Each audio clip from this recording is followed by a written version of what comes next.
Not a whole lot of sleeping went on last night. Keeping this going. I'll tell you one thing I learned. I didn't really learn it. I knew it was going to be. I knew I was going to need to do it. Need more insulation on this thing. It's way too breezy over there. And you know, I knew it was going to be, but what can you do with the amount of time you got? You know.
So what I was noticing with this log right here, this is actually a tulip poplar, and I've been using the bark off of it as cordage. So I'm gonna go ahead and strip the bark off before I start burning it. Tulip poplar, as you know, is a very useful wood. It's actually one of my favorites for being out here.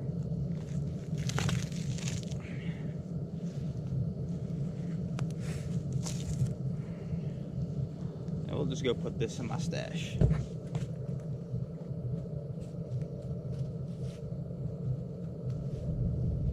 So I think my next task, I got my firewall set up. I'm gonna start piling leaves up on the breezy side, and just piling leaves up all the way around it, for that matter. I don't see the sun. I hope it ain't gonna rain again today. That rain won't exactly warm. If you'll notice, what I'm doing here is I've got these really long logs that I couldn't break, so I'm sticking them in the fire, letting the fire cut them in half, or cut them into pieces, that I can then burn. Well, leafed it up a little bit. I'm really hungry. Just rained yesterday there, you know. It's still mid-October. There might be some mushrooms out. And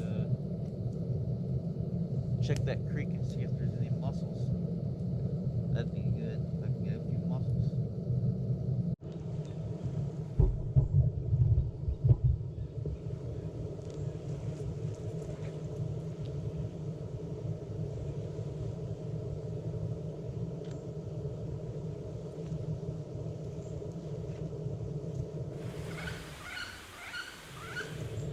Well, I won't expect them to be there. I just briefly saw them. There was like, I don't know, it was like 10 of them, 12 of them. Now, I don't know about mushrooms, but I'm seeing buku acorns. Not just small acorns, these guys are big. Look at those. Might have to whip me up some acorns.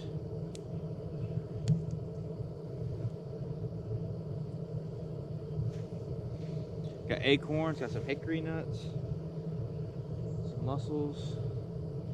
Duck would be nice, but I don't have a way to trap them yet. So the acorns are a bust.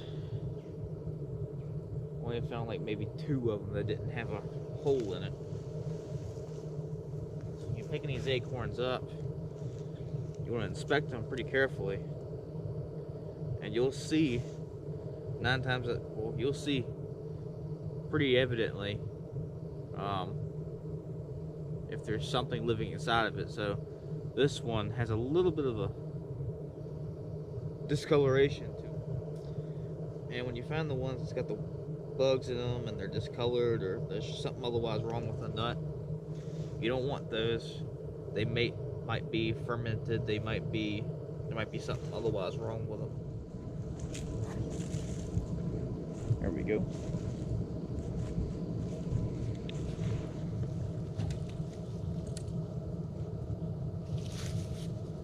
Now, if I'm lucky, I'll be able to dig out some mussels out of this little bank right here. It goes up a little ways. I'm not seeing any signs. Of course, other critters have been digging them out, but you never know.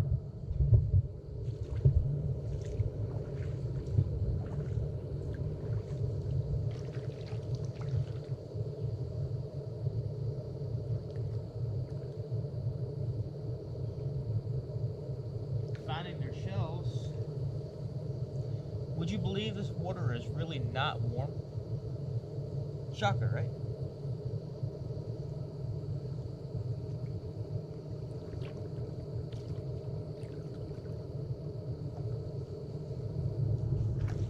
Well, not having much luck with mussels. I think it might be too cold, and they very well may have went deep.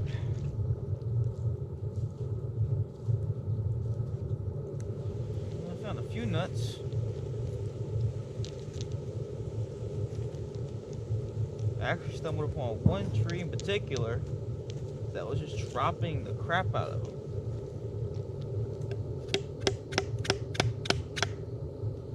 I might need a bigger, more powerful breaker. Yeah, I need to find another small rock.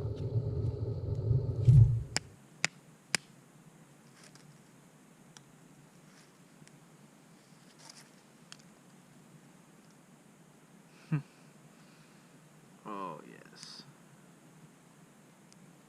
They're a lot of work. They do taste good. They're a lot of work, though. Of course, every now and again, you get lucky. There's a whole piece right there.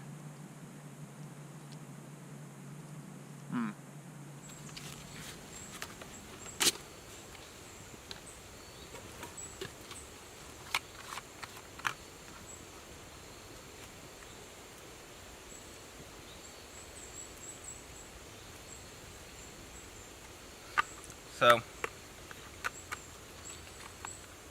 the hickory nuts aren't bad. You know, they actually taste pretty good, but at the end of the day, you can go 2 to 3 weeks without food. Sometimes more, actually. But only a couple days without water, so I guess I'm just going to live off of hickory nuts for the moment until I figure something else out.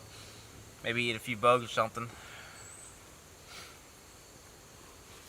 Let me get me some water. I know there's a stream over here a couple 100 yards through the woods. I don't want to waste another match. So I'm thinking about carrying my fire. And over there's a whole bunch of, there's a stand of small pines. There's a bunch of pine needles. And I'm thinking I might be able to make a little fire cigar. Carry my fire over there. So what I found here is a bunch of this bark here. And I got some of this punky wood too. And this punky wood's going to hold an ember really well. There's cedar bark here. And the cedar bark I'm going to use both for cordage and for a small tinder bundle. So I'm going to take half of this. I'm going to rough it up into a tinder bundle for that to smolder in. Put it in there.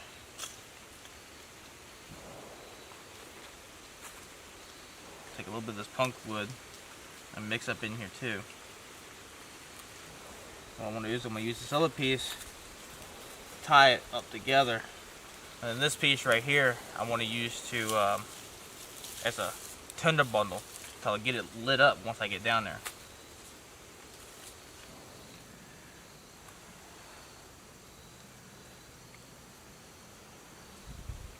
what I want it to do is to smolder, but I don't want it to burn.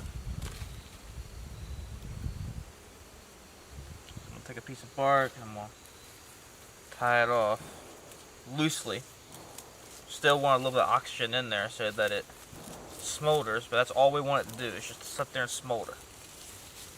And the natives in the plains, they'd make these, they'd carry their fire for miles. Miles and miles and miles.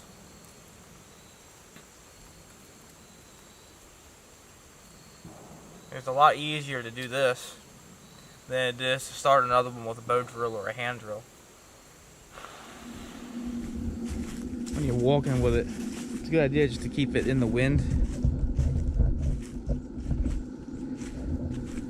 so that way you can keep air going through it. But you don't want too much air to go through it, otherwise it'll just catch on fire. So I found the river, that's over there, but I don't want to drink out of the river because there could be pollution in there.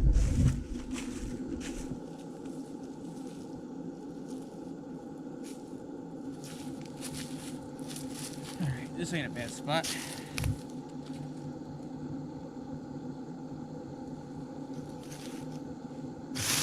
Clear some of these leaves from around here, so that way I don't start a forest fire.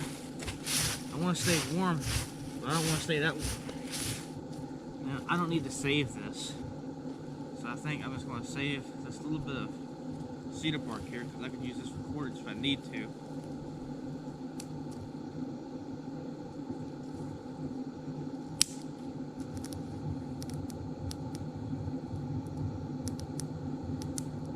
While I'm sitting here getting smoked, a quick little tip though is if you start to, it ain't gonna take long for you to start to get stinky and full of BO. When you're standing around your fire, just let that smoke go up under your shirt, like actually smoke yourself.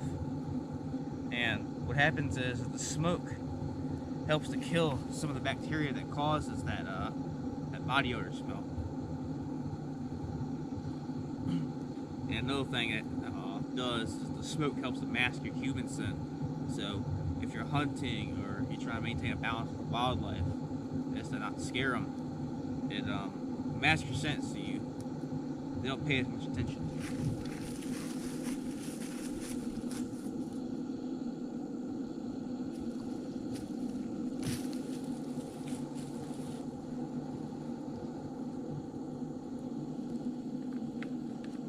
So this is one of the things that I hate about the GI canteen setup.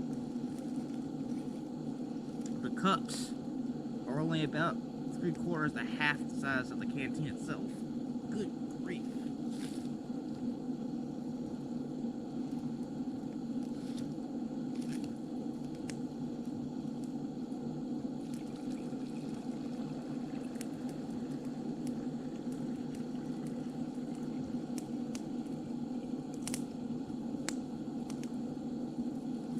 See what I mean?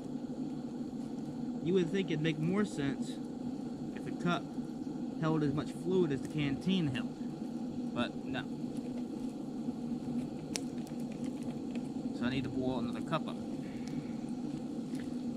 And it needs to cool down before I can even drink it.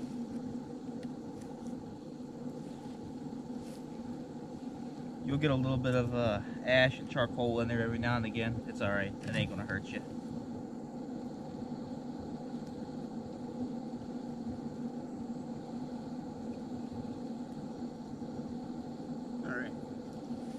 So that's full. Now we want to make sure that we put our fire out before we leave.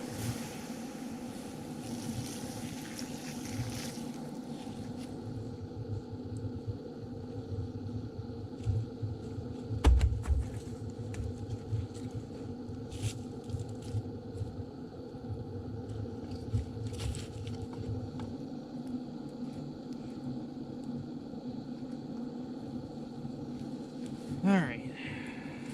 Think about stuff for a moment. Now here's the thing. It's looking a little bit later, maybe 3-4 o'clock. It'll be dark in about 2 hours or less. The idyllic situation, so you stay wherever you are. You got the shelter, you've got a fire, as long as you have your fire going, you do have a sort of kind of smoke signal. It's going to be visible from the air. You're going to want to be able to signal to overhead planes, so you need to be building smoke signals. You need to be getting all your stuff straight to signal, because within 24 hours they're going to be mobilizing. Now I'm shooting a video, so nobody's coming to find me. I need to find my own way out. I've got this this river over here, and I can follow that river, and probably within a day I'll find some form of civilization. Because at least in the States, you follow a river, you're going to find civilization. Most likely within a day. It's not going to take long. Unless you're in some very vast area, like a big national park or something. And even then, you still can't walk but 10 miles in either direction without hitting a road or hitting a trail or hitting some form of civilization. In developed areas like the States and most of Europe, there's a lot of places where it's not going to be super hard to find help. I'm going to take care of a few more things, and tomorrow morning I'm getting out. Split it again. Yeah. I'm going to break it up a little bit and make it nice and loose and fibrous. Now, this is tulip poplar bark. I really, really love this stuff. It's extremely fibrous and strong. And all I'm doing is just making some primitive cordage here. It doesn't have to be paracord by any means, it just has to be strong enough. So what I'm going to do is I'm going to start at an offset here. I'm just going to twist it until it loops over itself. And start making my cord. Now a cool twist to when you do it that way is it comes with its own loop that you can use. Now I'm just going to start making my line. This takes a while. So now when you're twisting this, you want to twist away from you, grab it with your middle finger and your ring finger and twist up. Twist away from you, grab it and pull it up. Away, grab it and pull it up. Away, grab it and pull it up. And you're just going to keep doing that and keep doing that. So now you can see I'm starting to run out of cord on one side a little bit. Now I deliberately made one side shorter for a good reason. So now what we need to do is we need to splice another piece in here. I'm going to take the thin end and I'm just going to place it right on there and start working that in there, and then treat it as its own strand.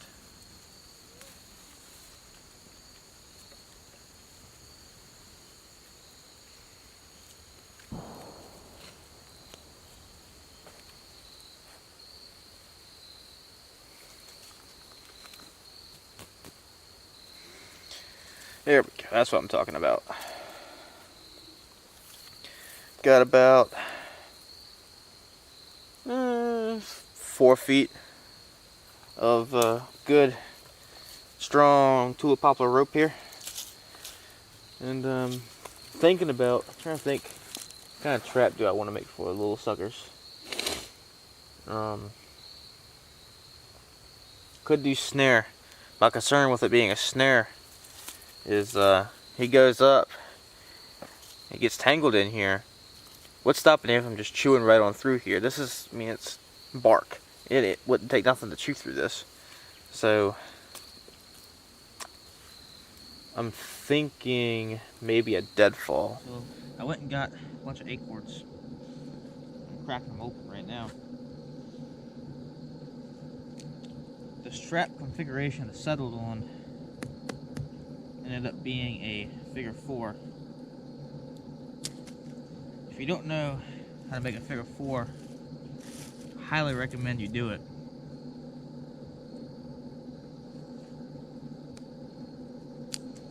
What's going to happen is I'm going to have this log right here. This big heavy log is going to be the crusher. These two right here are going to act like a funnel. Funnel them in. So what what I've done, this is going to be my main support pole. At the top, I've carved it off flat right there, a little chisel. And then right here, I've carved a little notch. This right here is a bait stick. Bait goes on right here, and then it hooks right here on the support stick. And I've got a little notch right here, all the way at the back. Then what happens is this is your other support stick. That hooks up there. I've got a notch in there that hooks right here. And I've got it carved to a chisel there. And when you hook all the pieces together,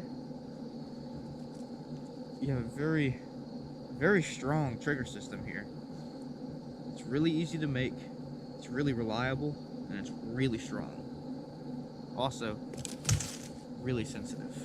So what I've got in here is a couple pieces of really stiff hard bark. And those are going to be what holds the support. Carefully.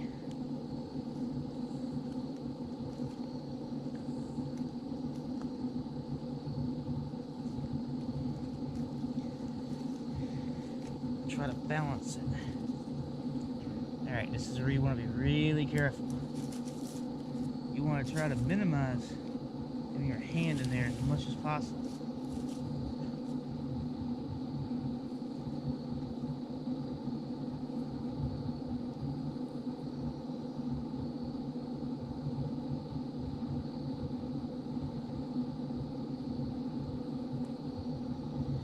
Move my face away from there so that way when it whips up, if it whips up, it don't get me. Okay. There we go.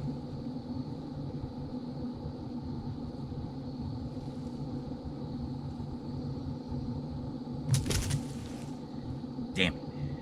Alright, so I went to get up, right? I'm collecting nuts. My trap's right there, you know. And I look over, and there's two freaking deer mushrooms right here, dude. Deer mushrooms love to grow after rain and storms and stuff. And they'll grow just about any time of year as long as it's warm enough. And even though say it's about 56-ish, 55-ish right now, they're out. Now, these are edible. Obviously, you have to cook these first. So I'm thinking I'm gonna take one cap home back to camp. Actually, I'm gonna take a cap and a half back to camp to eat. I'm gonna take a quarter of it. And I'm gonna put it on this trap right here to catch a squirrel. The squirrels really like these. One of the ways you can identify these is the gills are really pink. It has the spot on top is brown, tan all the way around it. It doesn't. It's not flaky. It grows out of wood. It never grows out of the ground. There's no veal. It does not discolor a odd color when you bruise it. And but in any case, as far as mushrooms go, don't take what you see in a video and go try to pick a mushroom and eat it, because there's a chance that you will die. So make sure that you are 100% aware of what mushroom you're picking before you go to eat it. I am with this, and I am going to eat this, and hopefully a squirrel will too, and I'll have some squirrel.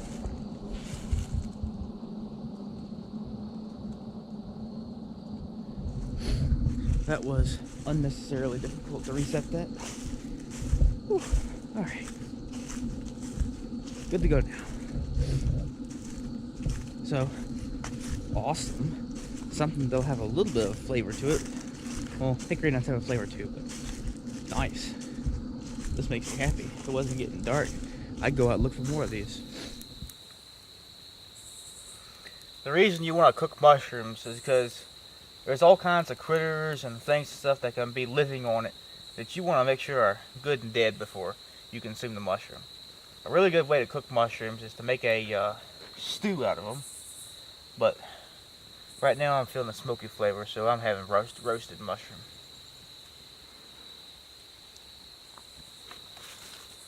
Alright. Well, it's not the dinner that I'd prefer. If only I had some frying oil, some Himalayan salt, and a little bit of garlic. Garlic and onion. They go good together. Well, it ain't much for supper, but it's something. See you guys in the morning. I guess I'll see what I can do about getting myself out of here tomorrow.